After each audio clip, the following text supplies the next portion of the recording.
Hi అండి, welcome to Annapurna home bakes. ఈరోజు half KG blueberry కేక్ని ఎలా ప్రిపేర్ చేద్దామో చూసేద్దామండి. దానికన్నా ముందుగా మీలో మన ఛానల్ ఎవరైనా ఫస్ట్ టైం చూస్తున్నట్లయితే లైక్ చేయండి, షేర్ చేయండి, సబ్స్క్రైబ్ చేసుకోవడం మర్చిపోకండి. మీరు ఇచ్చే ఒక లైక్ అండ్ సబ్స్క్రైబ్ నాకు ఎంతో సపోర్టివ్గా ఉంటుంది. ఇంకా లేట్ చేయకుండా వీడియోలోకి వెళ్ళిపోదాం. ఒక మిక్సింగ్ బౌల్లో రూమ్ టెంపరేచర్లో ఉన్న 2 eggs తీసుకోండి. అదేవిధంగా ఒక pinch of salt and half teaspoon pineapple essence, half teaspoon vanilla essence. నేను ఇక్కడ బ్లూబెర్రీ ఎసెన్స్ ఏమీ యూజ్ చేయలేదండి. వీటన్నిటిని ఫోమీగా వచ్చేంత వరకు బీట్ చేసుకోండి. ఇక్కడ మనం తీసుకునే బౌల్ కూడా ఎక్కడ వాటర్ డ్రాప్ కూడా ఉండకూడదండి. అంతా క్లీన్గా ఉండాలి, అస్సలు తడి అనేది ఉండకూడదు. ఆ బౌల్ అదేవిధంగా బ్లేడ్స్ కూడా తడి ఉండకూడదండి. ఇక్కడ నేను తీసుకున్నది 2 eggs కాబట్టి బీట్ చేయడానికి కొంచెం టైం పడుతుంది. సో నేను వీడియోలో చూపించిన విధంగా బౌల్ని కొంచెం క్రాస్గా ఉంచి మీరు బీట్ చేయండి. అలా బీట్ చేయడం వల్ల ఎగ్స్ ఫాస్ట్గా ఫోమీగా అవుతాయండి. కొద్దిసేపు అలా బీట్ చేసిన తర్వాత అప్పుడు హాఫ్ కప్ పౌడర్ షుగర్ వేసుకోండి. మీరు షుగర్ వేసుకోవాలనుకుంటే 1/3 కప్ వేసుకోండి. 1/3 కప్ అంటే హాఫ్ కప్కి 1/4 కప్కి మిడిల్లో ఉంటుందండి 1/3 కప్ అని. ఆ కప్తో 1/3 కప్ షుగర్ వేసుకోండి. లేదు అంటే హాఫ్ కప్ పౌడర్ షుగర్ వేసుకోండి. పౌడర్ షుగర్ కూడా ఎట్ ఏ టైం వేయకూడదండి, కొద్దిగా వేసుకోవాలి. షుగర్ వేసినా పౌడర్ షుగర్ వేసినా ఒక్కసారిగా వేయకుండా 2-3 బ్యాచెస్లో వేసుకోండి. బాగా ఫోమీగా అయినంత వరకు బీట్ చేసుకోండి. ఫస్ట్ స్లో స్పీడ్లో స్టార్ట్ చేయండి ఎగ్ బీట్ చేసినప్పుడు. తర్వాత షుగర్ ఇవన్నీ వేసినప్పుడు అదే షుగర్ 2-3 బ్యాచెస్లో వేస్తాం కదండి, అలా వేస్తూ ఉన్నప్పుడు మనం స్పీడ్ కూడా పెంచుకోవాలి. ఇప్పుడు చూడండి, ఇలా లైట్ రిబ్బన్ కన్సిస్టెన్సీలో వచ్చిన తర్వాత అప్పుడు 1 టేబుల్ స్పూన్ సన్ఫ్లవర్ ఆయిల్ వేసుకోండి. వేసుకొని జస్ట్ ఒక్కసారి ఆయిల్ కలిసేంత వరకు బీట్ చేస్తే సరిపోతుంది. ఇప్పుడు డ్రై ఇంగ్రీడియంట్స్ తీసుకోవాలండి. Half cup maida, half teaspoon baking powder and 1/4 teaspoon baking soda. Eggs చిన్నగా ఉంటే 1/4 టీ స్పూన్ బేకింగ్ సోడా తీసుకోండి. లేదు ఎగ్స్ కొంచెం మీడియం సైజ్ అండ్ పెద్ద సైజ్ అనుకుంటే మీరు బేకింగ్ సోడా 1/8 టీ స్పూన్ తీసుకోండి. అంటే 1/4 టీ స్పూన్లో సగం అనమాట. నేను ఆల్రెడీ మైదా, బేకింగ్ పౌడర్, బేకింగ్ సోడాని 2-3 టైమ్స్ జల్లించుకొని తీసుకున్నానండి. మీరు కూడా అదేవిధంగా 2-3 టైమ్స్ జల్లించుకొని తీసుకోండి. అలా తీసుకోవడం వల్ల కేక్ అనేది ప్లఫీగా వస్తుంది. ఇక్కడ నేను ఓన్లీ 1 టేబుల్ స్పూన్ మిల్క్ వేసుకున్నానండి. అది మీరు మైదాని బట్టి 1 టేబుల్ స్పూన్ కానీ 1.5 టేబుల్ స్పూన్ కానీ మిల్క్ వేసుకోండి. కన్సిస్టెన్సీ చూసుకొని మిల్క్ యాడ్ చేసుకోండి.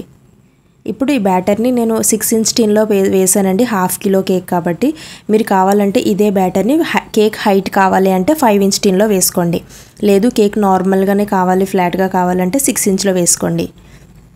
ప్రీహీట్ చేసుకున్న ఓవెన్లో 180 degrees దగ్గర 25 minutes బేక్ చేసుకోండి. ఇలా బేక్ అయిన కేక్ని నేను 3 లేయర్స్గా కట్ చేస్తున్నానండి. వీడియోలో మీకు పై లేయర్ చాలా డార్క్గా బేక్ అయినట్టు కనిపిస్తుందండి, కానీ మనకి బయట అయితే అంత డార్క్గా ఉండదండి, కొంచెం లైట్ కలర్లోనే ఉంటుంది. నేను 1/2 kg కేక్ కోసం 200 ml విప్పింగ్ క్రీమ్ని బీట్ చేసుకున్నానండి. మీలో బిగినర్స్ ఎవరైనా ఉంటే 250 ml బీట్ చేసుకోండి. ఎందుకంటే బిగినర్స్కి ఐసింగ్ చేసినప్పుడు కొంచెం క్రీమ్ ఎక్కువ పడుతుంది. ఇలా బీట్ చేసుకున్న విప్పింగ్ క్రీమ్లో కొంచెం బ్లూబెర్రీ క్రష్ యాడ్ చేసుకోండి. ఎందుకంటే నేను విప్పింగ్ క్రీమ్లో బ్లూబెర్రీ ఎసెన్స్ వేయలేదండి, అందుకే కొంచెం క్రష్ వేస్తున్నాను. ఇలా క్రష్ వేసినా సరే టేస్ట్ చాలా బాగుంటుందండి. క్రీమ్ మొత్తం క్రష్ వేసి మిక్స్ చేయకూడదండి. మనం ఎంతైతే ఫిల్లింగ్స్లో యూజ్ చేస్తామో క్రీమ్ని అంత క్రీమ్ మాత్రమే క్రష్ మిక్స్ చేసుకోవాలి. ఇలా ఫస్ట్ లేయర్ తీసుకొని షుగర్ సిరప్తో సోక్ చేయండి. షుగర్ సిరప్లో కూడా బ్లూబెర్రీ క్రష్ వేసుకోండి. ఒక 1/2 టేబుల్ స్పూన్ వేసుకుంటే సరిపోతుంది. ఇలా షుగర్ సిరప్లో క్రష్ వేయడం వల్ల మనకి స్పాంజ్ టేస్ట్ కూడా బాగుంటుందండి. షుగర్ సిరప్తో సోక్ చేసిన తర్వాత విప్పింగ్ క్రీమ్ని అప్లై చేయండి. వీడియో స్టార్టింగ్లో మీరు ఒక కేక్ చూసుంటారండి. అది నేను 2 kgs కేక్ ప్రిపేర్ చేశాను, బటర్ స్కాచ్ ఫ్లేవర్. పైన కార్ పెట్టి ఎల్లో కలర్లో చూపించాను. ఆ కేక్ ఎలా ప్రిపేర్ చేయాలో నేను వీడియో తీసానండి, బట్ ఫోన్ హ్యాంగ్ అయిపోవడం వల్ల ఆ వీడియోస్ కొన్ని డిలీట్ అయిపోయాయండి. అందుకే నేను అది వీడియో పోస్ట్ చేయలేకపోయాను. ముందు ఆ కేకే చేశాను. ఇప్పుడు ఈ కేక్ విషయానికి వస్తే, ఇప్పుడు క్రీమ్ ఇలా అప్లై చేసిన తర్వాత బ్లూబెర్రీ క్రష్ని యాడ్ చేయండి.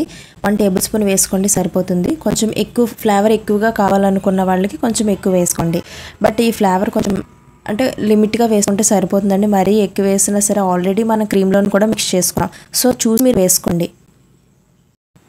ఇప్పుడు సెకండ్ లేయర్ కూడా సేమ్ అలాగే రిపీట్ చేసుకోండి. స్పాంజ్ పెట్టిన తర్వాత షుగర్ సిరప్తో సోక్ చేసి క్రీమ్ అప్లై చేయండి. క్రీమ్ అప్లై చేసిన తర్వాత బ్లూబెర్రీ క్రష్ వేసుకోండి. ఇలా క్రషెస్ వేసిన ఏ కేక్ అన్నా సరే సేమ్ ఇదే ప్రొసీజర్ అండి. కేక్ జెల్ యూజ్ చేసి కేక్ చేయమంటున్నారండి. నేనైతే కేక్ జెల్ యూజ్ చేయలేదండి. కేక్ జెల్ అన్న స్పాంజ్ జెల్ అన్న ఒకటేనండి. నేను అది యూజ్ చేసి కేక్స్ చేయలేదు. నేను ఓన్లీ న్యూట్రల్ జెల్ మాత్రమే వేస్తానండి కేక్ పైన డెకరేషన్ కోసం. ఒకవేళ నేను స్పాంజ్ జెల్ యూజ్ చేసినట్లయితే తప్పకుండా వీడియో షేర్ చేస్తానండి మీకు. అదేవిధంగా మన ఛానల్లో ఒక రెడీ అయ్యారండి ఎగ్లెస్ పేస్ట్రీ బేస్ని మైదా లేకుండా షుగర్ లేకుండా ఎలా చేయాలనేది. అది కూడా నేను చెప్తానండి, కాకపోతే కొంచెం టైం పడుతుంది. మీరు స్టార్టింగ్లో చూసిన కేక్ 2 kgs అని చెప్పాను కదండి, అంటే పైన కార్ పెట్టి ఎల్లో కలర్ కేక్ 2 kgsకి నేను ఎలా బేక్ చేసుకున్నానంటే 2 8-inch కేక్ టిన్స్ తీసుకున్నానండి. తీసుకొని రెండింట్లోని కూడా బ్యాటర్ ఫిల్ చేశాను. రెండింట్లోని కూడా బ్యాటర్ అనేది ఈక్వల్గా నేను వేయలేదు. ఒక దాంట్లో 3 layers వచ్చేటట్టుగా ఎక్కువ వేసానండి, ఇంకొక టిన్లో 2 layers వచ్చేటట్టుగా వేసాను. యాక్చువల్గా అయితే 2 kgsకి 6 layers రావాలి కదా. 8-inch టిన్లో వేసినప్పుడు 3 layers కట్ చేస్తాము, 6 layers రావాలి 2 కిలోకి. బట్ నేను ఇక్కడ 5 layers వచ్చేటట్టుగానే చేసుకున్నానండి. అంటే ఇక్కడ స్పాంజ్ వచ్చేసి మనం థిక్గా తీసుకోవాలి. లేయర్స్ అనేది థిక్గా తీసుకుంటేనే మనం హైట్ కేక్ చేసినప్పుడు మనకి నించుంటుంది అనమాట కేక్. లేదంటే లేయర్స్ అనేవి మనం తిన్నిగా తీసుకుంటే కేక్ అనేది కిందకి సింక్ అయిపోయే ఛాన్స్ ఉంటుంది. సో హైటెడ్ కేక్స్ ఎప్పుడు చేసినా సరే లేయర్స్ అనేది థిక్గా తీసుకోవాలి బ్రెడ్. ఆ కేక్ పైన వచ్చే నేమ్ కానీ అక్కడ ఎల్లో వైట్ అండ్ చెక్స్ ఉన్నాయి కదండి, అవి చెక్స్ కూడా నేను ఫాండెంట్తో ప్రిపేర్ చేశాను. దాని ప్రైస్ ఎంత అని అడుగుతారండి, అందుకే ముందుగానే చెప్తున్నాను. దాని ప్రైస్ వచ్చేసరికి నేను 1500 తీసుకున్నాను. అంటే బటర్ స్కాచ్ ఫ్లేవర్ 2 కిలోకి 1200 ప్లస్ ఎక్స్ట్రా నేను 300 తీసుకున్నాను. అంటే చెక్స్లా ఉన్నాయి కదండి, ఫాండెంట్ చెక్స్, తర్వాత నేమ్, ఇవన్నీ ప్రిపేర్ చేయడానికి. తర్వాత పైన కారు చాలా తక్కువ ప్రైస్ అండి, నేను ఓన్లీ 20 రూపీస్ కారే పెట్టాను. వాటన్నిటికి కలిపి నేను 300 ఛార్జ్ చేశాను. టోటల్గా 1500 తీసుకున్నాను. ఇప్పుడు ఈ కేక్ విషయానికి వస్తే నేను న్యూట్రల్ జెల్లో వైలెట్ కలర్ వేసానండి. మీరు పర్పుల్ కూడా వేసుకోవచ్చు. నేనైతే వైలెట్ కలర్ వేసాను. పర్పుల్ వేసినా పర్వాలేదు, వైలెట్ వేసినా పర్లేదు.